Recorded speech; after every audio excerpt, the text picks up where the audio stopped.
오늘 저는 잠언서 24장 1절에서 22절까지 있는 말씀을 가지고 7번 넘어질지라도 다시 일어나려니와 이런 제목하여서 말씀의 은혜를 나누기를 원합니다. 한번 따라 하시겠습니까? 7번 넘어질지라도 다시 일어나려니와 7번 넘어질지라도 다시 일어나려니와. 아멘. 사람은 일에서 넘어지고 절에서 넘어지고 가정에서도 넘어지고 직장에서도 넘어지고 사업하다가도 넘어지고 어느 때는 건강에 넘어지고 어느 때는 사람 때문에 넘어지고 어느 때는 어떠한 일 때문에 넘어질 때가 있어요. 심지어는 신앙 때문에 넘어지는 사람도 있어요.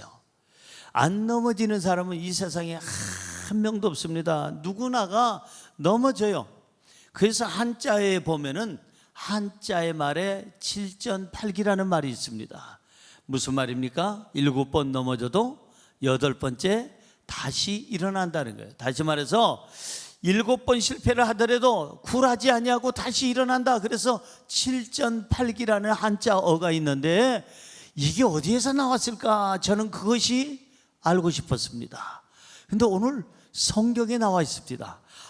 이 성경이 있는 말씀을 가지고 한자어를 만들었나 보다. 오늘 본문 말씀 16절에 보니까 7번 넘어질지라도 다시 일어나거니와, 바로 오늘 제 설교 제목이 이 그대로 성경에 있는 말씀이에요. 다시 한번 따라 할까요? 7번 넘어질지라도 다시 일어나려니와. 이게 바로 7.8개예요 7번 넘어졌는데 8번째 다시 일어난다는 거예요. 이게 있을 수 있을까? 한 번 넘어져도 끝나는 사람이 있는데 7번이나 넘어질지라도 다시 일어나려니와. 다시 일어난대요. 7이라는 숫자는 무슨 수일까요? 하나님이 엿새 동안 이 세상을 만드시고 7일째 쉬셨다 해서 안식수라고도 하고, 7이라는 숫자는 안식과 함께 완전수, 완벽수라고도 얘기해요. 그래서 많은 사람들이 럭키 세븐이라고 얘기합니다. 7을 럭키 세븐, 행운의 숫자다라고 얘기를 합니다. 그런데 7번 넘어진다는 얘기는 뭐냐면 일어설 수 없다는 거예요. 7번 넘어진다는 것은 완벽하게 넘어진 거예요. 더 이상 일어날 만한 어떠한 조그마한 희망도 보이지 않는 게 7번 넘어진다는 걸로 표현할 수가 있어요. 그런데 오늘 성경은 7번 넘어질지라도 다시 일어난다고 성경은 얘기하고 있어요. 이게 놀라운 일 아니겠어요? 어떻게 7번 넘어진 사람이 다시 일어날 수 있을까? 이게 가능할까? 어떤 사람이 이렇게 7번 넘어졌다가 다시 일어날 수 있을까? 오늘 성경은 세 가지 것을 얘기하고 있습니다. 첫째로, 의롭게 살아야 7번 넘어질지라도 다시 일어납니다. 시작. 의롭게 살아야 7번 넘어질지라도 다시 일어납니다. 믿어지시면 아멘. 어떻게 살아야? 의롭게. 여러분, 오뚜기라는 게 있어요. 제가 어렸을 때 이 장난감 가지고 저희들도 논 적이 있습니다. 근데 아직도 이 오뚜기라는 장난감이 있더라고요. 자, 그래서 이 오뚜기라는 그 사진을 한번 보여줬으면 좋겠는데, 이 오뚜기는 이렇게 생겼습니다. 앞에 코를 누르면 뒤로 왔다 갔다 하다가 나중에는 어떻게 해요? 딱 씁니다. 오른쪽을 누르면 왼쪽으로 갔다 오른쪽으로 갔다 왼쪽으로 갔다 오른쪽으로 갔다 이렇게 하다가 다시 또 씁니다. 저 오뚜기가 왜 오뚜기가 될 수 있을까요? 오뚜기가 아니고 오뚝이입니다. 근데 이 오뚜기는 다시 오뚝뚝뚝뚝 쓴다 해서 오뚜기인데, 왜 저 녀석은 건드려도 안 쓰러지고 밀어붙여도 안 쓰러지고 흔들어 제껴도 안 쓰러지고 다시 탁 일어나느냐? 저 오뚜기 밑바닥에 중심을 잡는 추가 있습니다. 무게 중심이 딱 들어가 있어요. 그래서 그 무게로 말미암아 위를 아무리 옆을 건드려도 다시 서게끔 되어 있는 게 오뚜기입니다. 사랑하는 성도 여러분, 우리의 삶의 중심에, 가장 중심에 하나님의 말씀으로 채워져 있고 하나님의 의로 채워져 있으면, 하나님의 말씀이, 하나님의 의가 내 삶의 모든 중심이 되어 있으면 세상에 어떤 바람이 불어도, 누가 건드려도, 누가 어떤 것을 나를 흔들려고 할지라도 내 안에 있는 중심이 말씀이 들어있고 선한 양심이 들어있고 의로움이 들어있다면 우리는 다시 일어서게 될 줄로 믿습니다. 가정을 지킬 수가 있고 양심을 지킬 수가 있고 신앙을 지킬 수가 있고, 바로 예수 그리스도의 말씀이, 하나님의 말씀이, 이 선한 말씀이, 의로운 말씀이 내 삶의 중심으로 와 있다면 우리는 어떤 경우에도 어떤 사람 앞에서도 떳떳하고 당당하고 다시 일어서게 될 줄로 믿습니다. 할렐루야. 요즘에 청문회가 많이 있어요. 이제 장관을 새로 만든다고, 새로운 장관을 세운다고, 지금 7명의 장관을 이제 청문회다 며칠 뒤에 세운다고 야단났습니다. 그래서 막 긴장을 합니다. 여야 의원들이 긴장을 하고 장관 후보자들이 이제는 긴장을 합니다. 아마 전쟁터가 될 거라고 예고하고 있습니다. 그런데 여러분, 선하게 살지 못한 사람, 의롭게 살지 못한 사람은 청문회 한 번 함으로 망한 사람이 있어요. 인생 망치는 사람, 쓰러지는 사람이 있습니다. 그러니까 의롭게 살지 못한 사람은 청문회 한 번으로 끝나는 사람이 있다니까요. 과거에 제가 얘기 안 해도 여러 사람 청문회 나왔다가 그냥 내려앉은 사람들 얼마나 많아요. 의롭게 살지 못한 사람은 한 방에 나갑니다. 오뚜기가 아니라 그냥 잘려 나가는 거예요. 그러나 의로운 사람, 말씀 속에 사는 사람, 선한 사람, 양심적으로 사는 사람, 착한 사람, 진실한 사람은 청문회에서도 이겨내게 될 줄로 믿습니다. 진짜 청문회는 어느 때냐? 최후의 심판이에요. 우리가 하나님 앞에 섰을 때 그 심판은, 최후의 심판은 진짜 그때는 청문회 중에 청문회입니다. 그런데 대한민국이나 일본이나 미국이나 이런 청문회하고 다릅니다. 아무개씨 언제 그렇지 않았습니까? 그런 적 없습니다. 언제 이런 일이 있었지 않습니까? 생각이 안 납니다. 그러면 넘어갈 수 있는데, 사람들의 청문회는 그럴 수 있는데 왜? 증거가 없으니까. 그러나 하나님 앞에서 우리가 서는 청문회는요, 그거는 틀림없습니다. 최후의 심판은 변명할 길이 없어요. 왜? 동영상이 다 있어요. 우리 인생 응앙 하고 태어나는 그 순간부터 죽음을 맞이하는 그 순간까지의 우리의 삶의 모든 것이 다 찍혀 있어. 옆에 분에게 찍고 있습니다. 한 번 더, 당신 찍히고 있습니다. 시작. 찍히고 있어요. 지금 천군 천사가 찍고 있고, 하나님의 지금 많은 그 천사들을 통해서 아마 우리의 삶을 그냥 쫙 거짓말 할 수가 없어요. 주님 앞에 서는 그 청문회 때는 아닙니다. 생각이 안 납니다. 생각 안 나? 그럼 보여주지. 몇 날, 며칠, 몇 시, 몇 분에 어느 장소에서 생각 안 난다고 보여주지. 생각납니다. 그만 꺼주세요. 그럴 거야 아마 그때는. 왜? 너무 창피해서. 사랑하는 성도 여러분, 누가 살아남을까? 2번 넘어지고 5번 넘어지고 7번 넘어져도 다시 일어날 수 있는 사람은 악한 사람이 아니라 의로운 사람, 말씀 중심으로 사는 사람, 진리 가운데 사는 사람이 다시 일어나는 줄로 믿습니다. 할렐루야. 자, 그래서 의롭게 사는 사람은 언제나 떳떳합니다. 당당합니다. 의롭게 사는 사람은 수치를 당하지 않습니다. 의롭게 사는 사람은 쓰러뜨리려고 해도 다시 일어납니다. 성경 볼까요? 본문 말씀 16절입니다. 시작. 대저 의인은 7번 넘어질지라도 다시 일어나려니와 악인은 재앙으로 말미암아 엎드러지느니라. 보세요. 대저 의인은 하나님 말씀이 중심이 되고 의롭게 사는 것이, 선하게 착하게 양심적으로 사는 것이 중심에 딱 정해져 있는 사람은 7번 넘어질지라도 다시 일어나려니와. 다시 일어나요. 왜? 의로우니까. 문제가 될 것이 없어. 그 사람은 진실하고 정직한 사람이야. 모든 사람들에게 선을 행하고 하나님께 영광 돌려서 그 사람은 다시 일어난다 이 말이에요. 그런데 보세요. 악인은 어떻다고요? 재앙이 임할 수밖에 없고 심판이 임할 수밖에 없고, 악인은 한 번의 재앙으로 말미암아 어떻게 돼요? 엎드려진다는 거예요.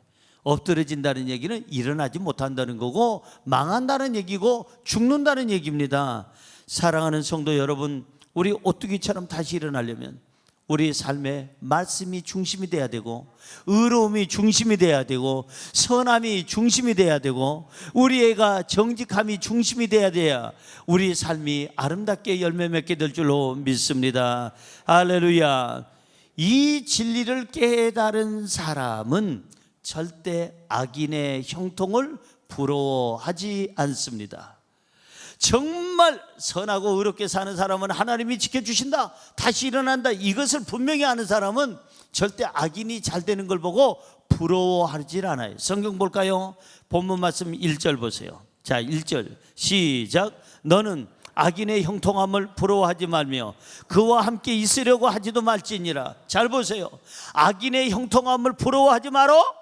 그리고 그 악인과 함께 있으려고도 하지 말고, 대화도 하지 말고, 그 장소에 같이 머물러 있지 마라. 왜 부러워하지 말고 그들과 같이 함께 하지 말아야 될까? 본문 말씀 19절에서 20절은 거기에 대한 답이 있어요. 시작. 너는 행악자들로 말미암아 분을 품지 말며 악인의 형통함을 부러워하지 말라. 대저 행악자는 장래가 없겠고 악인의 등불은 꺼지리라. 이것 때문에 보세요. 행악자를 부러워하지도 말고, 행악자 때문에 분을 품지도 말고, 그 열받지도 말라는 얘기예요. 악인의 형통을 절대 부러워하지 말아라. 왜? 이 행악자는 장래가 없다 이거예요. 미래가 없다 이거예요. 희망이 없다는 거예요. 등불이 꺼진다는 얘기예요. 끝났다 이거예요. 그 인생은 망한다 이 말이에요. 반드시 심판이 있다는 거예요. 비참하다는 겁니다. 저와 여러분, 악한 자들 때문에 분을 품지 마시기 바랍니다.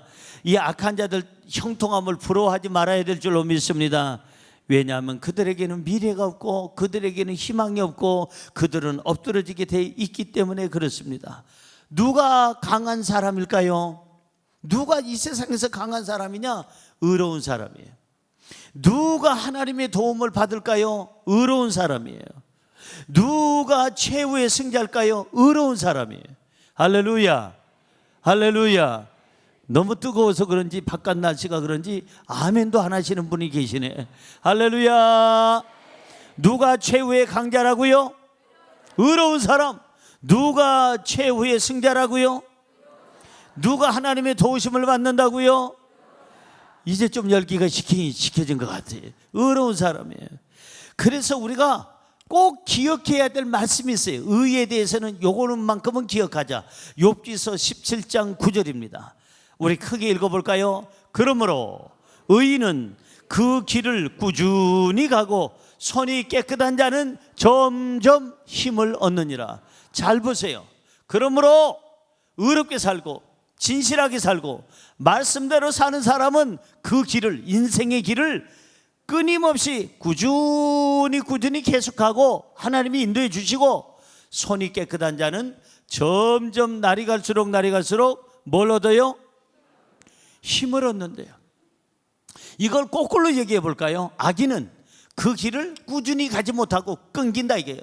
없어진다 이 말이에요. 손이 더러운 자는 점점 날이 갈수록 힘을 잃으니라. 건강도 잃고 권력도 잃고 세상의 모든 힘도 잃어서 결국은 죽게 된다는 얘기입니다.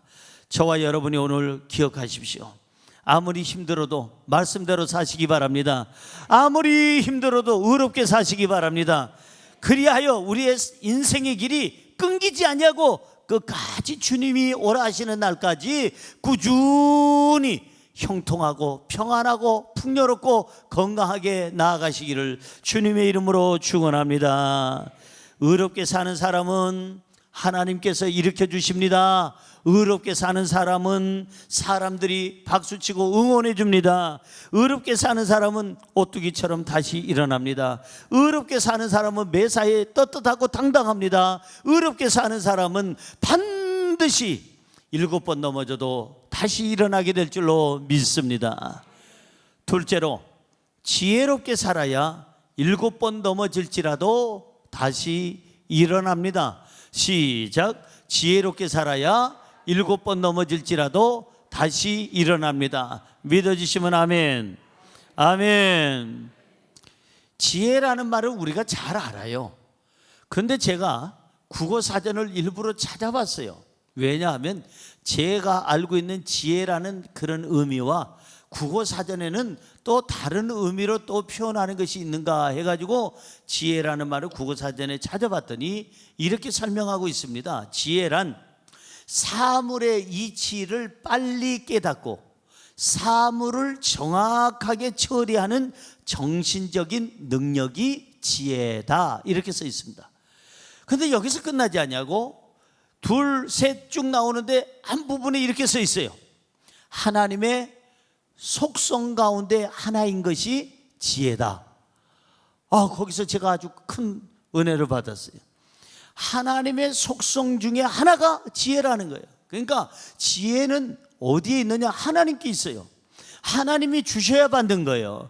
하나님께 구해야 받는 거예요. 여러분, 지혜를 구하시기를 주의 이름으로 축원합니다.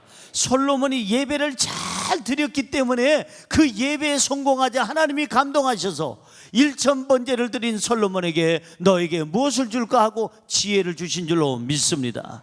솔로몬이 기도하면서 하나님, 나는 물질도 명예도 권력도 장가가는 것도 다 그거는 하나님께 맡깁니다. 달라고 안 하겠습니다. 나한테 딱 하나만 주십시오. 그게 뭘까요? 지혜였습니다. 그래서 그 지혜를 구하자 하나님께서 너는 금도 은도 부귀영화 모든 것을 구하지 아니하고 내 백성들을 위하여 나의 영광을 위하여 네가 지혜를 구했으니 네가 구하지 아니한 부귀영화까지 다 너에게 주리라. 사랑하는 성도 여러분, 지혜가 없는 사람은 있는 것도 뺏겨요. 지혜가 없는 사람은 가진 것도 뺏겨요. 행복도 기쁨도 물질도 명예도 권력도 지혜 없는 사람들은 다 뺏겨요. 그런데 지혜 있는 사람은 없는 것도 생겨요. 건강도 생기고 물질도 생기고 행복도 생기고, 아멘하는 사람에게 생길지어다. 물질도 생기고 건강도 생기고 행복도 생기고 기쁨도 생기고 형통함도 생기고 잘되는 역사가 있게 될 줄로 믿습니다. 아멘하는 자에게 있을지어다. 저도 아멘입니다. 할렐루야. 사랑하는 성도 여러분, 지혜로워야 안 뺏긴다 이 말이에요. 대한민국도 지혜로워야 다른 이상한 것들한테 도전을 안 받아요. 업신여김을 안 받고 뺏기지 않는 거예요. 더 이상 뺏기지 말아야죠. 대한민국 36년 동안 그렇게 고생했으면, 그렇게 수치스러운 일이 있었으면, 우리 독립투사들이 그렇게 고생했으면 우리 후예들이 나라를 지켜야 될 거 아니에요. 예? 연약하면 뺏기게 돼 있어요. 우리 기도해야 됩니다. 대한민국이 지금 살 길은요, 적당히 이렇게 넘어가는 게 아니에요. 그냥 적당히 평화하자, 좋게 살자, 이렇게 되는 일이 아니라니까요. 상대는 핵을 가지고 있어요. 핵을. 주변 국가들은 다 핵을 가지고 있어. 지금 어느 나라 그 총리 하나는 약간 이 열받아서 이 뜨거워져서 열기 때문에 약간 그 이상한 짓을 하잖아요. 자기 국가를 다시 전쟁을 일으킬 수 있는 국가로 만들려고 하니, 세상에 그 옛날 2차 세계대전 때 그렇게 많은 국가에게 못된 짓이란 못된 짓, 짐승맛도 못한 짓을 하고도 지금 보상도 안 하려고 하고 회개도 안 하려고 하고 지금 저것들이 경제적인 보복을 하려고 하잖아요. 다시 그들이 군사대국을 해요. 그 옆에 뭐 나라는 지금 벌써 핵 잠수함 만들고 있고, 이미 잠수함 건조했고, 러시아에서 가져온 그걸 개조했고 자기네들 만들고 있고, 그 다음에 그 옆에 있는 나라는 핵이라는 핵은 전 세계에서 제일 많이 갖고 있고, 우리나라는 뭐예요? 사랑하는 성도 여러분, 약하면 먹이 사슬에 먹잇감이 될 수밖에 없어요. 대한민국은 강해야 될 줄로 믿습니다. 적당히 눈 감고 지금 넘어갈 때가 아니에요. 이게 기회야. 지금이 기회예요. 경제 대국이 돼야 되고, 군사 대국이 돼야 되고, 영적인 대국이 돼야 되고, 누구도 깔보지 못하도록 연약하고 힘든 그 국가를 도와줄 수 있는 진짜 세계에서 제일 괜찮은 나라, 착하고 선한 나라, 강대국이 대한민국이 돼야 될 줄로 믿습니다. 안 그러면 지금은 적당히 넘어가도 나중에 계속 눈치 봐야 되고, 쏜다, 누른다, 까불지 마라. 양쪽에서 하면 누가 우방국이고 누가 친구예요? 친구 없어요. 자기 나라 국익에 따라서 친구도 되고 적도 되는 거예요. 아군이냐 적군이냐는 나한테 플러스가 되느냐 마이너스가 되느냐, 이게 논리다 이 말이에요. 대한민국이 정신 차렸으면 좋겠어요. 저는 설교 때 정치 얘기 안 합니다. 여당 야당도 얘기 안 해요. 여기 국회의원들 와도 제가 그냥 누가 왔다 갑니다 하고만 하지, 누구를 찍으세요 해본 적 한 번도 없습니다. 내 평생에. 왜? 여러분들이 기도하는 사람이니까 알아서, 대한민국은 자유국가잖아요. 자기가 알아서 기도하고 결정을 해야지 제가 누굴 찍으십시오, 여당하세요, 야당하세요 할 필요가 없어요. 하나 분명한 것은 대한민국은 하나님이 보호해 주셔야 돼요. 여러분, 그러려면 어떻게 해야 되느냐? 대통령도 지혜로워야 되고, 거기 대통령 보좌관들도 지혜로워야 되고, 국회의원도 지혜로워야 되고, 국민들도 지혜로워야 되는 거예요. 그래야 이 경제적인 그 도전을 받고, 지금 이야말로 경제 테러 아닙니까? 지금 우습게 여김을 당하는 거예요. 어느 때까지 의존할 거예요? 어느 때까지? 내가 강해야 도와줄 수도 있고, 강해야 그들과 같이 대화가 되는 거예요. 강하지 않으면 대화도 안 돼요. 누른다 쏜다 하면 끝나는 거예요. 사랑하는 성도 여러분, 하나님께로부터 우리는 지혜를 얻어야 될 줄로 믿습니다. 대한민국이 지금 기도할 때입니다. 정치인들 뿐만 아니라 우리 모두가 기도할 때예요. 기도하면 하나님이 지혜를 주십니다. 한번 잘 들어보세요. 우리 인생의 집은 뭘로 지을까요? 지혜로 지어요. 흙으로 짓는 게 아니에요. 이 건물은 흙도 들어가야 되고, 벽돌도 들어가야 되고, 시멘트도 들어가야 되고, 철근도 들어가야 되고, 목재도 들어가야 되고, 여러 다양한 것들이 들어가야 집이 만들어지지만, 인생의 집은 딱 하나 재료가 있다면 뭐냐? 지혜예요. 지혜로 기초공사 파고, 지혜로 건물 짓고, 인생의 집은 내장재가 전부 다 지혜예요. 제 말이 맞나 안 맞나 본문 말씀 보세요. 저는 성경으로 해석하길 원해요. 성경의 본문 말씀 3절에서 4절 시작. 집은 지혜로 말미암아 건축되고, 명철로 말미암아 견고하게 되며, 또 방들은 지식으로 말미암아 각종 귀하고 아름다운 보배로 채우게 되느니라. 잘 보세요. 우리 인생의 집은 뭘로 말미암아 건축이 돼요? 지혜로 말미암아. 우리 인생은 지혜로 말미암아 우리 인생의 집은 만들어지고 보존되는 거예요.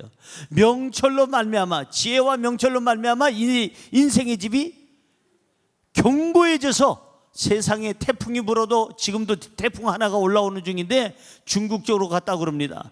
얼마 전에도 태풍이 오다가 지나갔습니다. 지금 계속 태풍이 오고 있는데, 이 집을 잘 지혜로 지어놓으면, 명철로 지어놓으면 견고해져서 어떤 태풍에도 견디고 이기게 되는 줄로 믿습니다. 또 인생의 집에 방이 있어요. 방은 무엇으로? 지식으로 말미암아. 이 지식으로 이 방, 안방, 건너방, 마룻방 뭐 할 것 없이 그냥 전부 다 지혜와 지식으로 이렇게 다 이렇게 만들어 놓으면 그 방들이 귀하고, 그 방들이 아름답고, 그 방들이 보배롭다. 그 집이 보배롭다는 얘기는 가치가 높아진다는 얘기예요.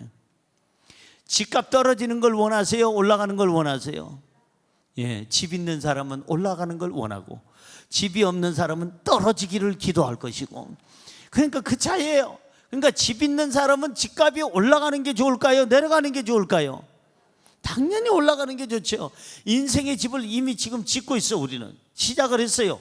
인생의 집을 시작했으면 인생의 집이 가치가 있는 게 좋겠어요? 가치가 떨어지는 게 좋겠어요? 가치가 있는 게 좋죠. 아까 성경에 분명히 얘기하기를 보배로 채우게 되느니라. 각 방마다 가치가 있다 이 말이에요. 뭘로? 지혜롭게 사는 사람, 하나님이 주시는 지혜, 하나님의 속성인 그 지혜, 그 지혜를 가지고 인생을 사는 사람은 그 인생의 집은 튼튼합니다. 그 인생의 집은 아름답습니다. 그 인생의 집은 견고합니다. 그 인생의 집은 보배롭습니다. 그 인생의 집은 가치가 있습니다. 할렐루야. 그래서 그 인생의 집에 가치가 있고 견고해지려면 지혜로 지어라. 오늘 하루도 지혜롭게 하나님 지혜를 주셔서 내 가정을 지혜로운 가정으로 만들게 하여 주옵소서. 하나님, 저에게 지혜를 주셔서 내 직장과 사업장에서 정말 멋지고 아름다운 직장과 사업장을 만들게 하여 주옵소서. 솔로몬처럼 지혜를 구해서 지혜를 얻으시기를 주의 이름으로 축원합니다. 지혜 있는 사람은 강합니다. 누가 강하다고요? 지혜로운 사람이 강해. 하나님의 지혜가 있는 사람. 약한 사람은 누구냐? 아담아가 그래? 일본어 쓰지도 말라고 그랬는데 머리가 안 좋은 사람은 약해질 수밖에 없어요. 머리가 안 돌아가니까 그 사람 머리가 안 돌아가는데 그게 사업이 되겠어요? 뭐가 되겠어요? 제가 예전에 강남교에서 제가 사역을 할 때 언젠가도 제가 간증한 적이 있는데 어떤 분이 어떤 사업에 크게 정말 대성했어요. 매월마다 저를 초청해서 그곳에 가서 제가 초청을 받아서 예배를 인도해 줘요. 그 사장님부터 시작해서 직원들 전부 앉혀놓고 예배를 인도하는데 어느 날 이 사장님이 저한테 얘기합니다. 목사님, 제가 사업을 좀 더 넓히려고 합니다. 아우, 이 사업도 너무 큰데 또 무슨 사업을 넓히려고 합니까? 제가 다른 사업을 좀 한 2개 정도 지금 구상합니다. 아유, 하나도 아니고 2개 뭔데요? 그랬더니 뭐 하나는 뭐고 하나는 뭐고, 제가 여기서 발표하긴 좀 그렇고, 그래서 뭐고 그래요. 그 사업을 자기가 하겠다는. 내가 보니까 그 2 종류의 사업 다 이 사장님이 아느냐, 무례하냐, 무식해, 전혀 몰라. 지식도 없고 지혜도 없고 들은 바도 없는데 친구가 한대. 그 친구가 하는데 잘 된대. 그래서 자기도 그거하고 똑같은 걸 하겠다는 거예요. 친구의 어드바이스를 조금 친구의 도움을 받아서 하겠대요. 제가 그 얘기를 들으면서 기도를 하는데 영 아닌 것 같아요. 그 다음 달에 가서 제가 권면을 했어요. 사장님, 아무개 집사님, 하지 마세요. 지금 있는 이 사업으로 만족하세요. 지금 있는 이 사업의 수입만 가져도 어마어마하고 당신 수십 대까지 먹고 살 수 있는 돈이 있는데 뭐 하려고 다른 절대 당신이 알지도 못하는 사업 친구가 한다고 해서 따라서 덩달아서 한다면 나는 그건 아닌 것 같습니다. 한번 기도해 보세요. 저는 목회를 하면서 누가 사업한다면 말려본 적이 없는 사람인데 그때는 정말 말리고 싶은 마음이, 성령님이 저한테 막 그 마음을 줘서 수없이 말렸어요. 말렸는데 결국은 몇 개월 뒤에 시작을 합니다. 일을 저지르는데 그것도 한 가지만 아니라 2 사업을 똑같이 양쪽에다 벌려놓고 그러곤 해. 어떻게 됐을까요? 자기가 하던 사업에서 수익이 나는 거 모든 걸 거기다가 다 양쪽 사업체에다가 그야말로 그들의 말로 이해하면 꼬라 바친대. 목사가 이런 말 해서는 안 되는데 내가 한 얘기 아니고 그들이 하는 말. 그래서 여기서 다 벌어서 그 양쪽 사업체에다가 다 버리는 거예요. 버리는 거. 결국 어떻게 됐을까요? 제가 그렇게 그 다음 달에도 가서 그 다음 달에 가서 지금이라도 늦지 않았습니다. 접으세요. 아닌 것 같아요. 당신이 이렇게 잘하는 거 있는데, 하나님이 축복하는 거 있는데 너무 욕심 부리는 것 같아요. 그건 아니라고 하면. 그런데도 불구하고 이분은 목사 말은 아예 듣지도 않고, 목사님은 목회 잘하시면 되지 뭐, 저는 사업가 아닙니까? 까불더니 망했어요. 지금 나 초청할 기력도 없고 어디로 가 있는지 그분 알 수도 없어. 사랑하는 성도 여러분, 우리는요 사업을 해도요 지혜를 얻어야 돼요. 욕심이 우선이면 지혜는 없어지는 거예요. 내가 우선적이면 하나님이 안 보이는 거예요. 내 생각이 우선적이고 내 경험이 우선적이고 보이는 것이, 육안으로 보이는 것이 다하면 하나님의 영적인 것이 안 보여서 분별력이 없어지고, 지혜가 없어지면 결단력이 없어지는 거예요. 오늘 지혜를 얻으시기를 주의 이름으로 축원합니다. 할렐루야. 그래서 이 지혜라는 것은 우리의 삶을 강하게 하는 거예요. 강하게. 누가 강한 사람이냐? 지혜로운 사람. 본문 말씀 5절 한번 볼까요?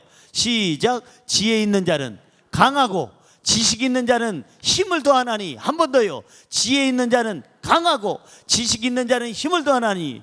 그래, 이 세상에서 제일 강한 사람이 누구냐? 지혜로운 사람. 이 세상에서 힘을 더하는 사람이 누구냐? 이 지식과 지혜가 있는 사람. 하나님 앞에 우리는 그걸 구해서 강한 그리스도인이 되어야 될 줄로 믿습니다. 또한 여러분, 삶의 전쟁터에서 승리의 비결은 뭘까? 지혜예요. 지혜가 있어야 삶의 전쟁터에서 이기게 되는 거예요. 성경 볼까요? 본문 말씀 6절 보세요. 시작. 너는 전략으로 싸우라. 승리는 지략이 많음에 있느니라. 잘 보세요. 너는 일단 무조건 나가서 싸우라 그랬어요? 생각 없이 싸워라. 일단은 숫자로 밀어붙여라. 이렇게 성경은 얘기하지 않아요. 너희는 뭘로 싸우라? 전략을 가지고, 지혜를 가지고 충분히 하나님 앞에 그 지혜를 구해서 분별력을 가지고 결단력을 가지고 나가서 싸우라는 거예요. 그래서 그 승리는 어디에 있느냐? 지혜와 지식, 지략에 있다 이 말이에요. 그 승리는 지략이 있는 사람에게 승리가 돌아간다는 거예요. 사랑하는 성도 여러분, 하나님께서 주시는 지혜를 앞세우시기 바랍니다. 하나님의 지혜로 싸우시기 바랍니다. 하나님의 지혜로 승리하시기 바랍니다. 할렐루야. 지혜가 없고 미련한 자는 넘어진 데 또 넘어지고 자빠진 데 또 자빠지고, 지혜가 없고 미련한 자는 한 번 넘어졌으면 그 자리에서 일어나야 되는데 일어날 길을 못 찾아. 지혜가 없으니까, 미련하니까. 그러나 지혜로운 사람은 딱 넘어지면서 뭘 느끼느냐? 아, 이럴 때 넘어지는구나, 이렇게 해야 일어나는구나. 하나님께로부터 지혜를 얻어서 다시 넘어지지 않는 놀라운 분별력이 있게 될 줄로 믿습니다. 옆에 분에게 분별력을 가집시다. 결단력을 가집시다. 지혜를 가집시다. 아멘입니까? 감히 지혜로운 사람을 도전할 자가 없어요. 지혜로운 사람에게 여러분 대적할 자가 없다 이 말이에요. 성경에 써 있어요. 본문 7절 한번 볼까요? 본문 7절 시작. 지혜는 너무 높아서 미련한 자가 미치지 못할 것이므로 그는 성문에서 입을 열지 못하느니라. 지혜로운 사람은 너무 높은 곳에 있어 미련한 자가 그 높은 곳에 있는 지혜로운 사람을 감히 대적할 수도 없고 대화할 수도 없고 말로 그를 이길 수가 없어. 여러분들이 지혜를 가지면 어느 누구도 우리를 대적하거나 대항할 사가 없는 줄로 믿습니다. 지혜로운 사람은 이미 인생의 삶을 수준 있게 살아. 이미 분별력이 있고 결단력이 있기 때문에 그 사람의 길은 탄탄하고 형통하고 풍요롭고 건강하게 될 줄로 믿습니다. 그래서 오늘 성경은 뭘 먹으라고 얘기하느냐 하면 지혜를 먹으라고 그러는 거예요. 뭘 먹으라고요? 근데 그 지혜를 뭘로 표현하느냐 하면 꿀로 표현해요. 꿀을 먹어라. 내 아들아, 꿀을 먹어라. 꿀을 먹으래요. 이 지혜를 비유해서 꿀을 먹으라는 거예요. 성경에 한번 써있나 안 써있나 보십시다. 오늘 본 말씀 13절에서 14절 시작. 내 아들아, 꿀을 먹어라. 이것이 좋으니라. 송이꿀을 먹어라. 이것이 내 입에 다니라. 지혜가 내 영혼에게 이와 같은 줄을 알라. 이것을 얻으면 정령이 너의 장래가 있겠고 너의 소망이 끊어지지 아니하리라. 와우. 뭘 먹으라고요? 지금부터 꿀을 잡수시기 바랍니다. 그것도 어떤 꿀을 먹어라? 송이꿀을 먹어라. 송이꿀을 먹으래요. 우리나라에는 여러 가지 꿀이 있습니다. 여러분 잡수세요. 저 그림에 있는 거 다 잡수세요. 그림 한번 보여주세요. 예, 아니 그냥 저 꿀이랑 꿀을 다 잡수세요. 좋대잖아요. 무슨 꿀? 아카시아 꿀. 여러분 밤꿀, 마누카 꿀, 꿀이랑 꿀이 여기 있는데 다 잡수고 건강하기를 주의 이름으로 축원합니다. 근데 그 꿀이 뭐라고요? 지혜가 바로 꿀이라는 거예요. 꿀. 예? 꿀. 세상에 꿀 잘못 먹으면 꿀 먹은 벙어리가 된대잖아요. 그러니까 잘못 먹으면, 세상에 꿀은 잘못 먹으면 그 꿀을 먹고 말 못하는 벙어리가 된다는데, 여러분 하나님이 주시는 꿀, 무슨 꿀? 지혜의 꿀을 먹으면 성경은 이렇게 얘기합니다. 지혜의 꿀을 먹어라. 이것이 좋으니라. 송이 꿀을 먹어라. 이것이 네 입에 다니라. 이 지혜의 꿀을 먹으면 너 인생이 달달하고 달콤하고 즐거울 것이고, 이 지혜가, 드디어 지혜가, 그 말은 꿀하고 연결해서 그 꿀이 바로 지혜다 이 말이에요.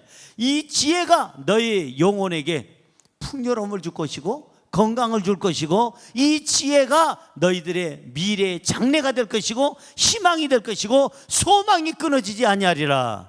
할렐루야. 하나님의 지혜를 갖는 사람은요, 이 하나님의 이 지혜를 꿀처럼 계속 먹고 그걸 소화시키는 사람은요, 삶이 어떻게 할까? 삶이 건강해져요. 그 삶이 달콤해져요. 그 영혼이 잘 되게 돼 있고 미래가 있고 희망이 있게 되는 줄로 믿습니다. 제 얘기가 아니라 본문 13절에서 14절에 있는 말씀의 내용이잖아요.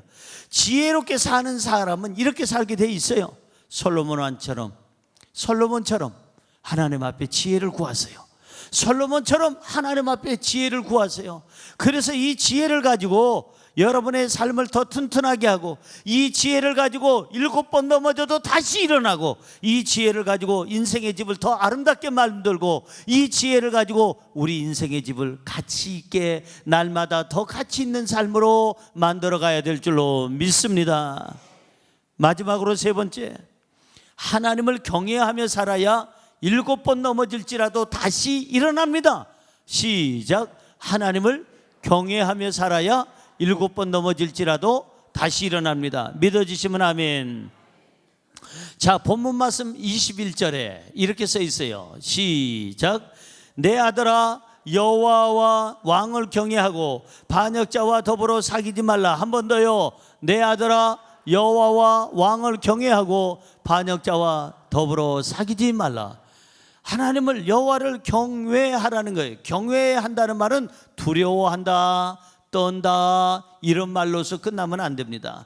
하나님이 너무너무 크신 분이니까, 너무 크신 분이기 때문에 내가 그분 앞에서는 경외할 수밖에 없어요.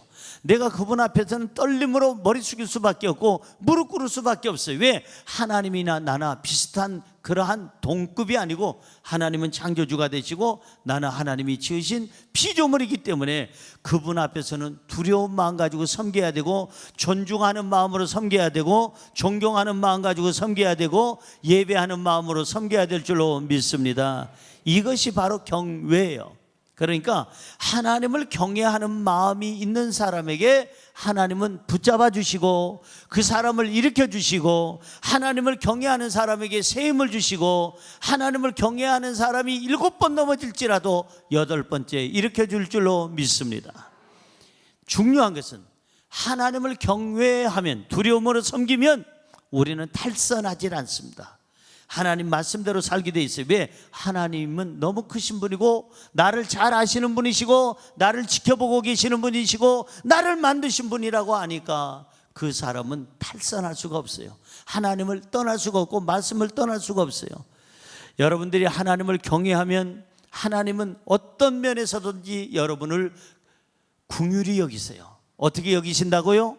불쌍히 여기시고 긍휼히 여기세요. 왜? 하나님 아버지가 되시니까. 성경 볼까요? 시편 103편 13절 보세요. 시작. 아버지가 자식을 긍휼히 여김같이 여호와께서는 자기를 경외하는 자를 긍휼히 여기시나니. 잘 보세요. 아버지가 자식을 어떻게 여긴다? 긍휼히 여겨요. 긍휼히. 자식이 못난 짓을 해도 긍휼히 여기고, 자식이 연약해도 긍휼히 여기고, 자식이 부족해도 그 긍휼히 여기고, 자식이 미안하지만 어떤 죄를 지었어도 긍휼히 여기는 게 바로 아버지요. 그러니까 애가 울어요. 우는, 야, 시끄러, 시끄러지. 너들 마, 어디서 물고 있어? 그건 아저씨야. 아저씨는 그렇게 해요.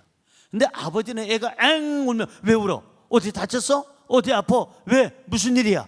아버지와 아저씨는 이렇게 다른 거예요. 아버지는 울면 먼저 와서 달래주고, 우는 그 내용을 해결해주고, 그리고 모든 것을 도와주는 거예요. 긍휼히 여기는 거. 그게 아버지예요. 그런데 애가 우는데 와가지고 떠들지 마. 야! 동네방네 떠들고 있어, 이 자식이. 야, 임마! 이사가 너희들. 이건 아저씨요, 아버지요? 아저씨요. 그러면 묻습니다. 하나님은 우리 아저씨 하나님일까요? 아버지 하나님일까요? 여기 아저씨 하나님을 믿는 분 손 들어보세요. 한 명도 안 계시네. 우리 교회는. 어떤 교회는 몇 분 계실 것 같은데. 여러분, 아저씨 하나님을 믿는다면, 하나님 아저씨 그런다면, 그 아저씨 하나님은 우리를 긍휼히 여기질 않아요. 하나님은 우리 아버지가 되셔서 마치 목과 같이 자식을 긍휼히 여기는 아버지처럼, 여호와께서는 자기를 경외하는 자를, 하나님을 두려움으로 섬기는 자를 어떻게 여기신다? 긍휼히 여기시나니. 할렐루야. 우리가 지쳐서 울고 있을 때 울지 마 그러지 말고, 우리 하나님은 우리가 지쳐서 울고 있을 때 눈물을 닦아주시는 아버지인 줄로 믿습니다. 우리가 슬픔 속에 있을 때, 넘어져 있을 때, 우리가 낙심하고 울고 있고 지쳐서 정말 도저히 그냥 울음밖에 안 나올 때, 우리 아버지 되시는 하나님은 오셔서 우리의 연약한 부분에 안수해 주시고 치료해 주시고 해결해 주시고 길을 열어 주실 줄로 믿습니다. 긍휼히 여기시는 그분이 누구냐? 우리 아버지 되시는 하나님인 줄로 믿습니다. 본문 10절로 가볼까요? 본문 10절 시작. 너가 만일 환난 날에 낙담하면 내 힘이 미약함을 보임이라. 우리는 환난 날에 혹시나 낙담할다 할지라도 하나님은 긍휼히 여기시고 오셔서 우리에게 희망을 주시고, 우리가 혹시나 연약함 속에 있을 때 하나님은 긍휼히 여기시고 우리를 강하게 하시고, 너 미약함을 보이지 마, 너 약함을 누구에게도 보이지 마. 이순신 장군이 그러잖아요. 나의 죽음을 알리지 말라. 우리의 약함을 알리지 말아야 돼. 누구한테만 알려야 되느냐? 하나님께만. 사람에게 알려봐야 다 그 허물이 되고 공격의 대상이 돼. 좋을 때는 그게 중보기도 할게요 그러는데 나중에는 어떻게 되느냐? 공격이. 어느 교회는요, 자기네들은 모든 것을 막 교회 와서 토론하는 교회가 있어요. 지금 많이 이제 부흥해서 그 교회가. 그래서 그렇게 해서 다 토해놓는 거예요. 와서 집사님, 내가요 지난주에 이 짓을 하다가요 정말 이래도 되겠어요? 내가 성도인데. 아유 장로님, 제가요 이랬고요. 또 장로가 또 권사한테 가서 장로끼리 서로 얘기하고 주회종한테 와서 서로 토해놓는다고 해요. 그 교회가 많이 발전을 했어. 근데 문제는 몇 달 몇 년 다녀보니까 그게 화살로 돌아오는 거예요. 화살로. 성도들 앞에서 내 아픔을 다 털어놨는데 그 장로가 나를 공격하고 그 집사가 나를 공격하고 그 성도가 나를 공격해서 결국은 서로 아픔을 나누는 게 아니라 공격의 대상이 돼버려. 좋을 때는 중보기도고 나쁠 때는 공격의 대상이 되는 거예요. 여러분, 아픔이 있습니까? 슬픔이 있습니까? 물론 좋은 의미에서 나누는 건 좋지만 사람은 믿을 만한 동물이 아니야. 옆에 사람을 한번 쳐다보고 얘기했어요. 나 믿어요? 고개 흔들잖요. 여러분, 사람은 믿을 만한 대상이 못 된다니까요. 미안하지만 우리 우방국 다 믿을 만하지 못해. 자기 국가의 이익이 있어야 뭔가 우방이지, 국가의 이익이 없으면 그때는 적이에요. 절대 여러분, 우리 자주 국방을 해야 되고 우리나라가 강해야 되는 거예요. 그래야 다른 나라를 도울 수가 있는 거예요. 여러분, 건강하고 힘있고 부유해서 베풀고 나눌 수 있는 힘 있는 사람들 되기를 주의 이름으로 축원합니다. 그 사람이 돼야 되는 거예요. 그래서 여러분, 오늘 여기 성경에 보면은 너가 환난 날에 낙심하면 너의 힘이 미약함을 보임이라. 사람에게 미약함을 보이지 말라는 거예요. 네 약함을 자꾸 보이지 말라는 거예요. 우리는 누구 앞에서 약함을 보여야 되느냐? 하나님 앞에서. 하나님만이 변치 않으시고 하나님만이 우리의 허물을 허물로 여기지 아니하시고 하나님만이 우리의 모든 죄를 끝까지 비밀로 지켜주시고 모든 것을 해결해 주시고 모든 것을 용서하시고 치료하시는 하나님인 줄로 믿습니다. 할렐루야.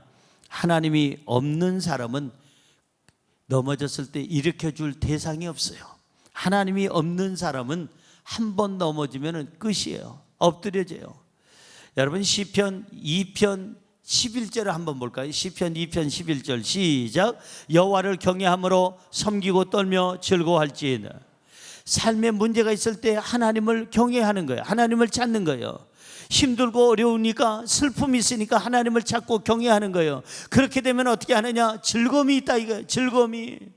내가 하나님을 경외했더니 내게 하나님이 주신 게 뭐냐? 행복이요, 기쁨이요, 즐거움이요, 하나님이 주시는 풍요로움인 줄로 믿습니다.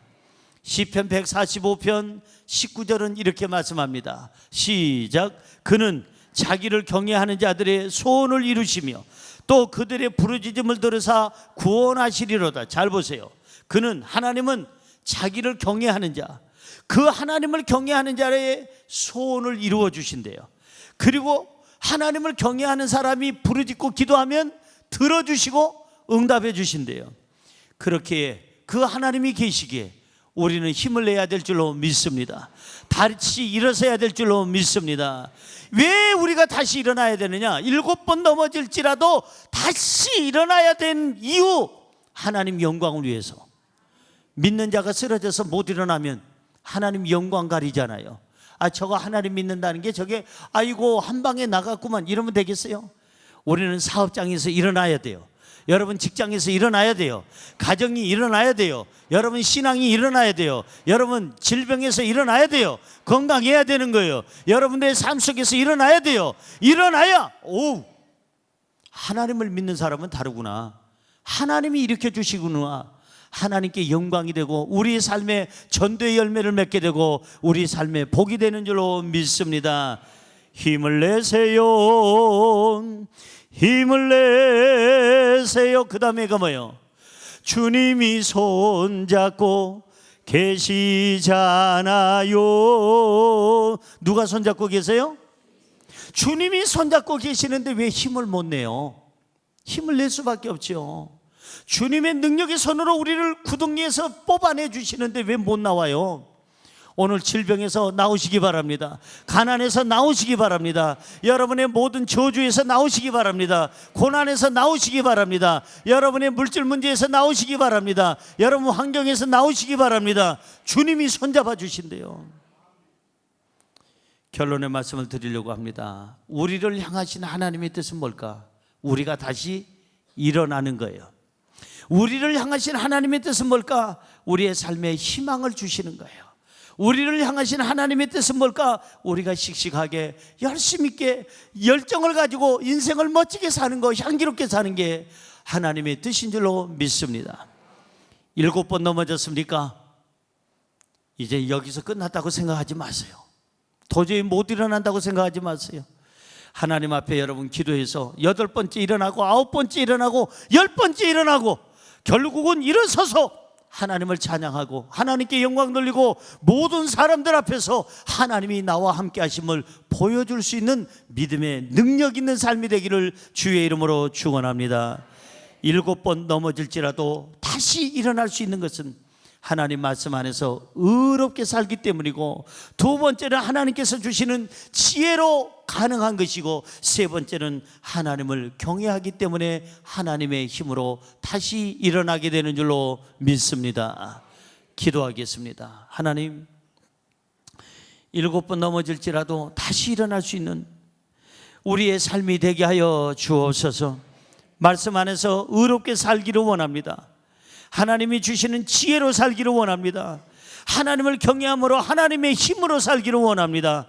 다시 우리 손을 붙잡아 주시고 일으켜 주시옵소서. 예수님의 이름으로 기도드리옵나이다. 아멘.